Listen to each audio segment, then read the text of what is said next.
Ben Shapiro's defending healthcare CEOs again. The only way that you... Oh my God. Somebody like Brian Thompson is by suggesting... Oh my God, he won't stop. It's so funny. He's just there, keep licking the boot. Every single one of them keeps licking the goddamn boot, swallowing it whole. That he is motivated not by a desire to keep the company working and operative in a very difficult regulatory environment with a bizarre system of subsidies and administrative... Yeah. That's the real problem is the regulations on healthcare again, by the way. Oh, the CEOs have such a tough job, dude. Details and all of the rest of that. And you can disagree with his decisions, think they're wrong, but that's the actual... Instead, what you do is you say he's evil and he's just trying to maximize profit. Once you start saying the evil profiteers are trying to harm Americans, like that's their goal. Their goal is to harm, and I'm telling you, this is on both sides of the aisle. It is on the left predominantly, but there's a swath of people on the right who are also doing this routine. It's ugly. Now, I will say that there are elites who have lent credibility to this particular argument through their malfeasance. Oh yeah, the elites that are evil are the CEOs that are making you gay, though. Okay, not the healthcare CEO. Please, good sirs and madams, eyes on the prize. Get mad at trans people quick. I think COVID had a lot to do with this. You had people like Anthony Fauci who were giving the platonic lies to the American public, lying for their own purposes in many cases, quashing their political opposition. But the general... This motherfucker was such a fucking COVID truther too. He wasn't like a denier at all. He's deploying COVID conspiracies to try to retain some part of the fan base. Yeah, no, man, it's not going to work, I don't think. Yeah, Anthony Fauci was bad. Remember that guy? They're trying out all the old hits. Hey, guys, remember when the right hated Anthony Fauci? Generalized argument that is made too much in politics, and it does boil the pot. It leads to an increasing temperature that justifies violence. Is this language that disagreements on policy are not because of a pragmatic inability to come to a conclusion or starting from different first principles or using logical deductions that end up with different conclusions? No, the actual reason that, for example, the healthcare system is a mess is because Brian Thompson is an evil person who is trying to kill grandma, right? Or the reason that the oil... No. Brian Thompson is simply a representative of this system. That's it. He's the guy in charge.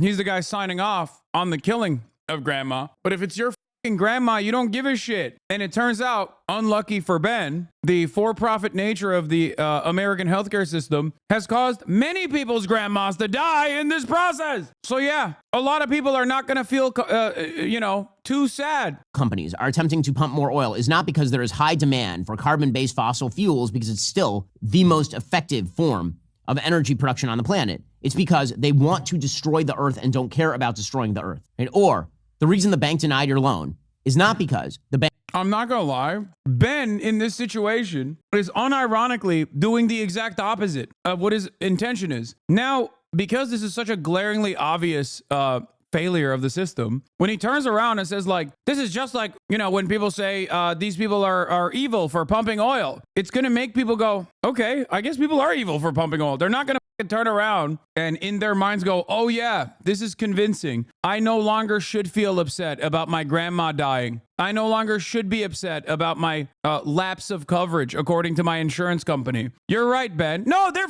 fucking mad, dumbass. Bank looked at your loan, assessed the risk, and found that it wasn't worth the price. It's because the bank manager is actually Mr. Potter and is trying to deny your bank loan because he himself is evil. Now, this sort of stuff does get politicians where they want to go very often, because the easiest form of politics is to label your political opponents motivated, not by mistake, but motivated by actual sociopathic Darth Vader style evil. People just want to do bad things to you. But this does... Yeah, no, those are just the Anthony Fauci's of the world. Come on. It's never the for-profit healthcare CEO. Only we get to do that to whoever we've decided are your enemies, like your trans neighbor. I'm not kidding when I say this level of broad support. It's got to be so shitty to be a conservative right now, because this level of broad support from your own fan base towards an action that is obviously directly at odds with your primary function, which is defending capitalism, has got to sting. You've never had this motion on transphobia. You've never had this motion on, like, even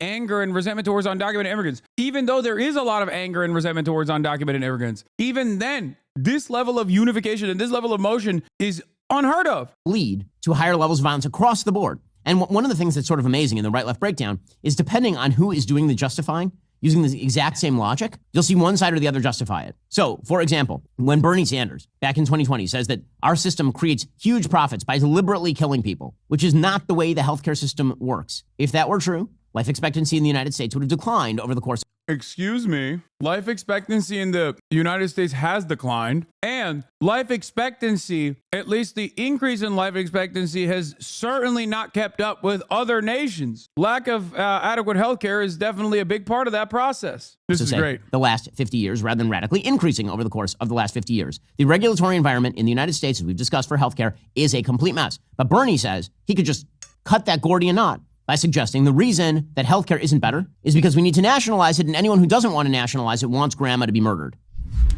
The function of our current system, however, is simply to make huge profits for the drug companies and the insurance companies who made. Is this a pro-Bernie video? Facts don't care about your benefactors, Ben. Ben's net worth is $50 million. He has more in common with the CEOs than any of us. Stop bringing race into this. American people's eyes are opening up. Bro's gonna die on this hill when it's not a left versus right issue. Ben has to side with the wealthy. He has a net worth of over $50 million. This is not right versus left. This is rich versus poor, the elite versus common man. Oh my God. Ben, you have time. It's only been 3 hours. You can delete the video. $100 billion in profit last year while people die because they don't get to a doctor on time. Again, the basic notion that Bernie Sanders is spewing there, this Marxist notion that profit is inherently some sort of grave evil. And if you just got rid of the $100 billion in profit, then magically healthcare would get better. There are non-profitable systems. They're called nationalized healthcare systems, and the outcomes are not better. Okay, so it's just not. Yes, they are. Ben's literally just lying. Yes, they are. Okay, so it's just not true. But it's a sexy argument. It's not a sexy argument. It's just a correct argument. Saying anything that Bernie Sanders is doing is sexy is pretty funny. Oh, this is amazing. To many people on the left. It's even a sexy argument to some people on the right. Again, there are demagogues on the right who will do the same exact routine. Well, look at these systems. You know, it's very difficult for young families to buy single-family housing. That must be because there's a coterie of elite who don't care whether you can get single-family housing, who want to exploit you, who want to harm you. And we should go after those people. This sort of demagoguery exists across the aisle. What's funny, again, is depending on the context in which it crops up, you'll see different crowds condemning it. We'll get to more of this in a moment. First, you have an opportunity to open an... Ben, pumping it with a fucking ad. America's health expenditure in 2022 is so fucking high. Like infinitely higher than any other country, dude. Like look at where we're at on the map.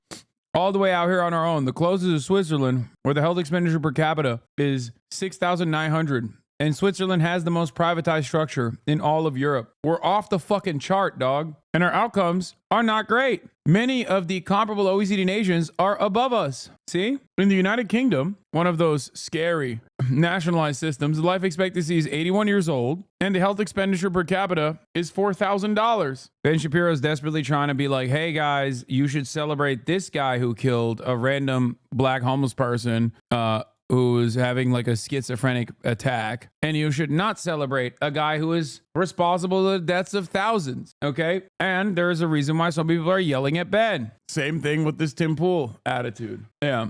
Don't replace the culture war with class war. Bro, please don't worry about why you pay more tax to billionaires. Worry about the war on Christmas, the trans agenda. Please, bro, stay distracted, bro. Please. And that's it. And it's also hilarious because we're here. Ben is in alignment with CNN once again.